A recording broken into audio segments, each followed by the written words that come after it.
गंगा की गोद में मनसा। हरिद्वार, वह पवित्र नगरी जहां गंगा धरती पर उतरती है और जहां हर श्रद्धालु की आत्मा गंगाजल के स्पर्श से निर्मल हो जाती है। यहीं कहीं हिमालय की तराइयों में बसी है एक पुरानी किंवदंती, मनसा माता की। गंगा, हरिद्वार और मनसा देवी की यह त्रयी केवल धार्मिक प्रतीक नहीं, बल्कि आत्मा की यात्रा का प्रतीक हैं, जहां आस्था, संघर्ष और मोक्ष एक साथ सांस लेते हैं। हरिद्वार के पास बसे एक छोटे से गांव चंडीपुर में माधवी नाम की एक लड़की रहती थी।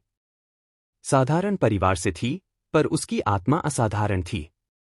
वह बचपन से ही गंगा किनारे बैठकर ध्यान करती, गंगाजल में फूल अर्पित करती और कभी-कभी अनायास ही कुछ गुनगुना उठती, जय माता मनसा। उसके माता पिता का कहना था कि वह जन्म से ही कुछ विशेष है। वह जब भी गंगा किनारे जाती, नदी की लहरें मानो उसके पैरों को छूकर लौटती। गांव की औरतें कहतीं, इस बच्ची के अंदर माता मनसा की कृपा है। एक रात माधवी ने स्वप्न देखा। एक विशाल नाग उसके सामने आकर फुफकार रहा था, पर वह डरने के बजाय उसे निहार रही थी। नाग अचानक बदलकर एक स्त्री में तब्दील हो गया, श्वेत वस्त्र, मस्तक पर चंद्रमा, हाथों में कमल और त्रिशूल। वह स्त्री बोली, माधवी, तू मेरी संतान है। तुझे अपने कर्म और तप से हरिद्वार की जननी बनना है। स्वप्न टूट गया। माधवी घबराकर उठ बैठी, लेकिन उसके भीतर एक शांति समाई थी।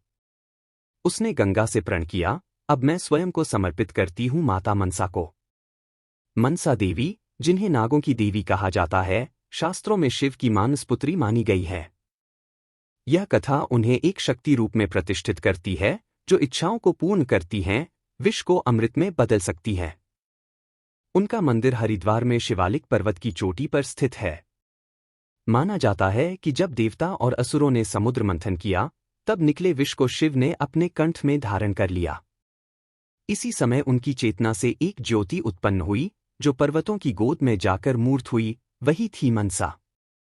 उनका कार्य था नागों को नियंत्रण में रखना और साधकों की रक्षा करना। गंगा जीवनदायिनी है, जैसे मां का आंचल। वही मनसा आत्मबल की देवी हैं, जैसे आत्मा का कवच। हरिद्वार में इन दोनों का अद्भुत संगम है। जो गंगा में स्नान करता है, वह बाह्य शुद्धि पाता है। जो मनसा देवी की चढ़ाई करता है, वह अंतर शुद्धि को छूता है। माधवी ने यह अनुभव करना शुरू कर दिया था। वह सुबह गंगा में स्नान करती, दोपहर को गांव में सेवा करती और सांझ होते होते मनसा देवी की पहाड़ी पर चढ़ जाती। वहां वह घंटों बैठकर जप करती, हरि मनसाय नमः। एक वर्ष भी नहीं बीता कि गांव में संकट आ गया। गंगा का जल अचानक उफनने लगा।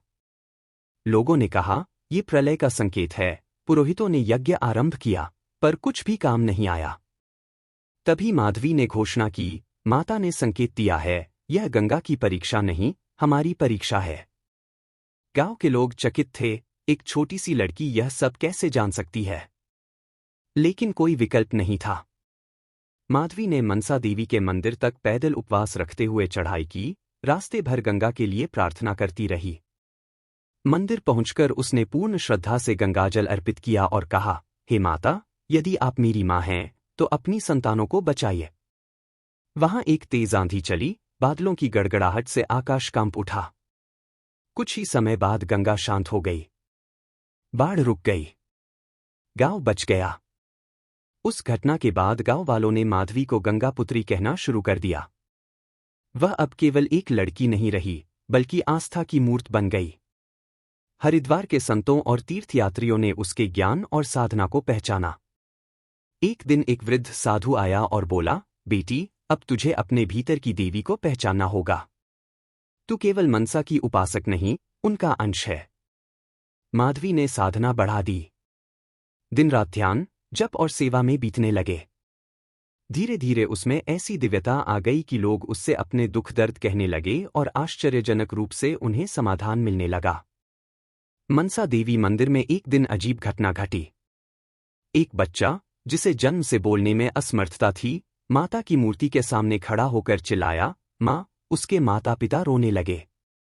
पूछने पर पता चला कि वे माधवी के कहने पर यहाँ आए थे। धीरे धीरे ऐसे चमत्कार बढ़ने लगे। माधवी ने हमेशा यही कहा, ये मेरी शक्ति नहीं, माता मनसा की कृपा है। मैं तो केवल एक माध्यम हूं।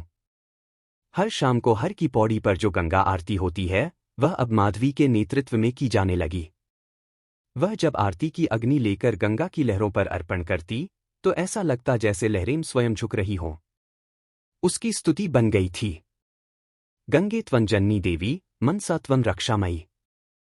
एक तू बाह्य धारा है, दूजी अंतर ज्योति नई। एक दिन माधवी ने घोषणा की, अब मेरा कार्य पूर्ण हुआ। मैं मां की गोद में समर्पण करना चाहती हूं। लोग स्तब्ध थे। वह गंगा किनारे बैठी, एक दीपक जलाया और आंखें मूंद लीं। कुछ ही पलों में एक तेज प्रकाश फैला और लोग देख सके, एक नाग आकृति उसके चारों ओर घूम रही थी और ऊपर से धवल पुष्प वर्षा हो रही थी। जब सब शांत हुआ, तो माधवी वहां नहीं थी, केवल एक कमल का फूल जल में तैर रहा था। हरिद्वार आज भी गंगाजल से पवित्र होता है, लेकिन जो साधक मनसा देवी की चढ़ाई करता है, उसे लगता है कि वहां कहीं एक माधवी अब भी बैठी है, जप करती, गंगा को निहारती। गंगा बाहरी जीवन की धारा है, मनसा अंतर चेतना की शक्ति।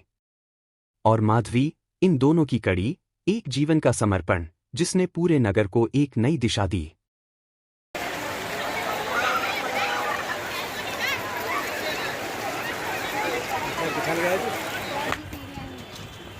वो मंदिर है वहाँ सीढ़ियाँ है। पत्थर लगे पत्थर का दे पत्थर बोलता है पन्ना माड़ी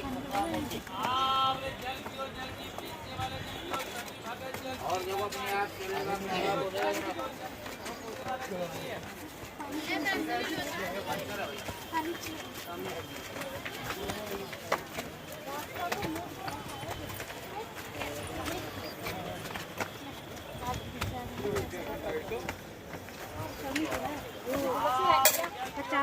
दूसरे रास्ते से आते सीढ़ियाँ नहीं थी,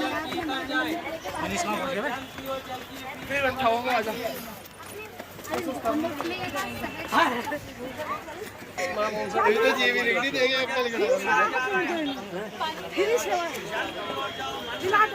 जब प्याज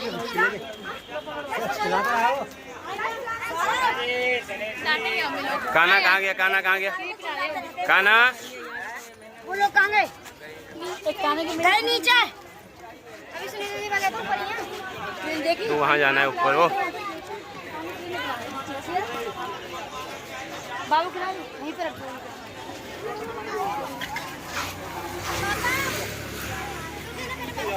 ओ पापा, पापा, पापा, पापा के बैग में है बोतल में पानी।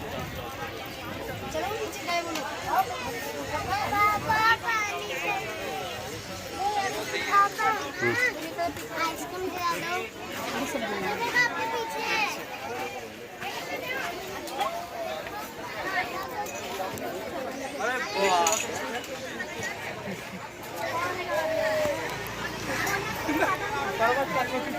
ले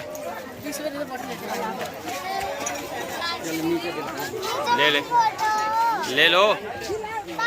रोटी खाओगे? अरे गीला हो रहा है, गीला। पानी अभी खा भी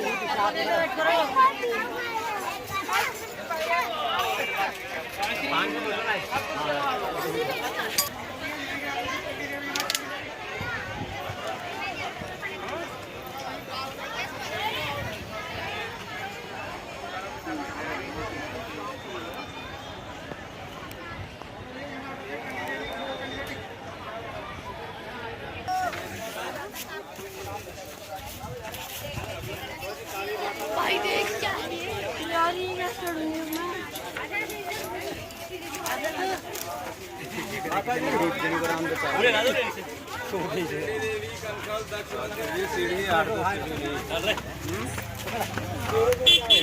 चलो चलो चलो चलो चलो।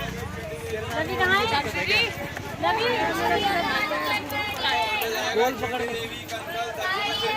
काना चलो। चंडी देवी आओगे, चंडी देवी रक्षक लक्ष्मण देव चंडी देवी कल कल की चंडी देवी कल कल लक्ष्मण देव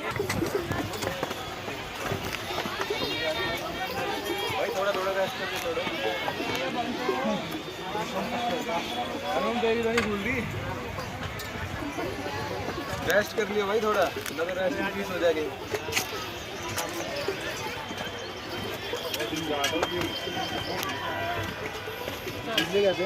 लेग की एक्सरसाइज मार लिया मार रखे तो पर ही चल रहे हो बोलेंगे शाम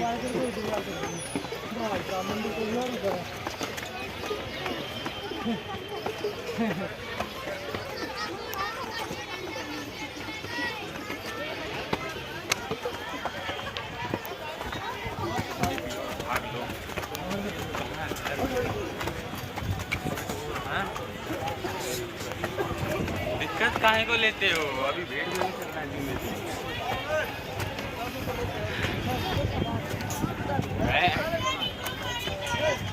बैग की वजह से और ज्यादा लगता है। मोबाइल लगाओ अपने आप को।